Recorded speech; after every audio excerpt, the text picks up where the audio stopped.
Bonjour, je suis en train de lire le livre d'Étienne Chouard, Notre cause commune. Dans cette vidéo, je vais me centrer sur une idée centrale d'Étienne Chouard que je vous lis maintenant. C'est notre démission du processus constituant qui est la cause première des injustices sociales.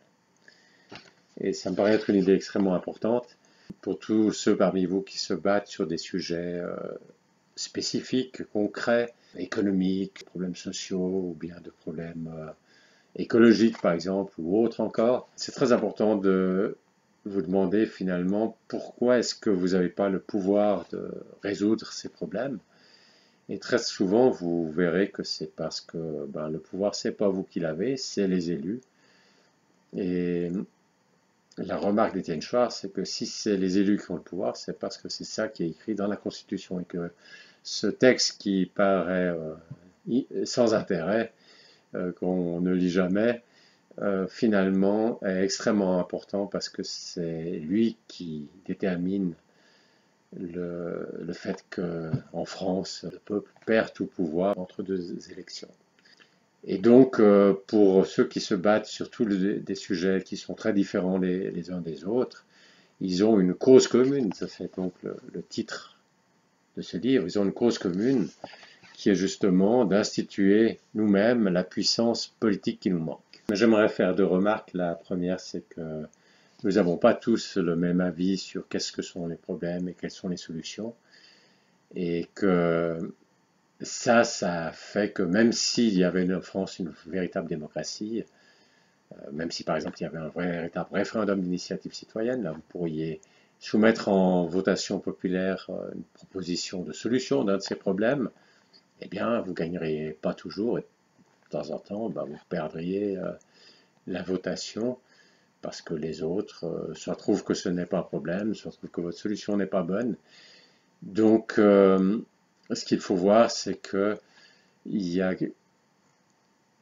quelque part un problème incompressible qui vient du fait que nous avons des décisions communes à prendre, alors que nous ne partageons pas tous le même avis. Et que, quelle que soit la direction où on va, eh bien, il y aura toujours des gens qui étaient d'avis qu'il fallait aller dans une autre direction. Donc ça, c'est une sorte de problème incompressible et qui restera, même si les Français arrivent à faire de la France une démocratie.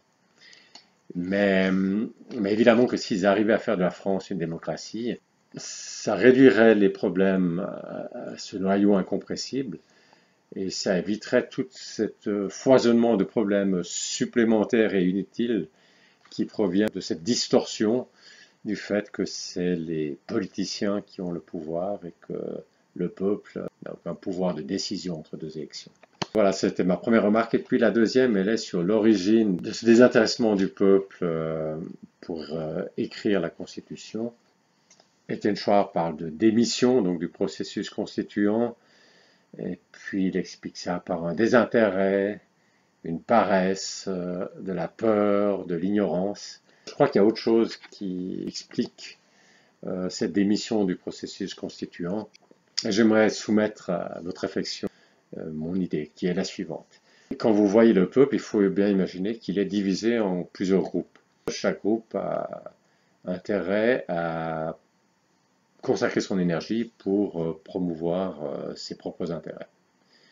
Et donc c'est pas, malgré le fait que c'est une cause commune, qu'elle n'est pas défendue, c'est parce qu'elle est une cause commune qu'elle n'est pas défendue.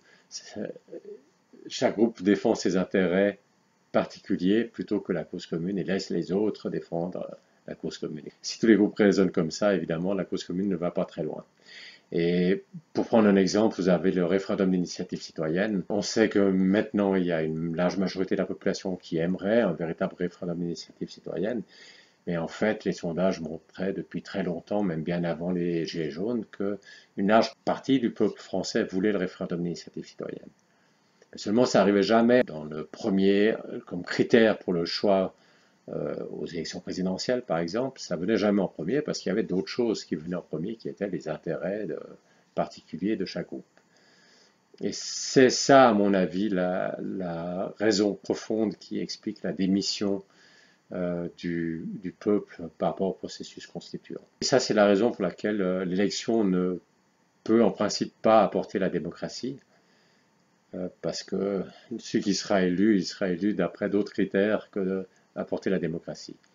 Ça, c'est la situation ordinaire, mais en ce moment, on est dans une situation tout à fait extraordinaire. Les Gilets jaunes ont créé une situation tout à fait extraordinaire, où des gens de gauche et de droite se réunissent pour réclamer le référendum d'initiative citoyenne. Donc là, il y a quelque chose de tout à fait exceptionnel qui s'est passé, et ça ouvre une fenêtre d'opportunité pour l'élection présidentielle de 2022 qu'il faudrait veiller à ne pas rater. J'espère que cette vidéo vous a intéressé.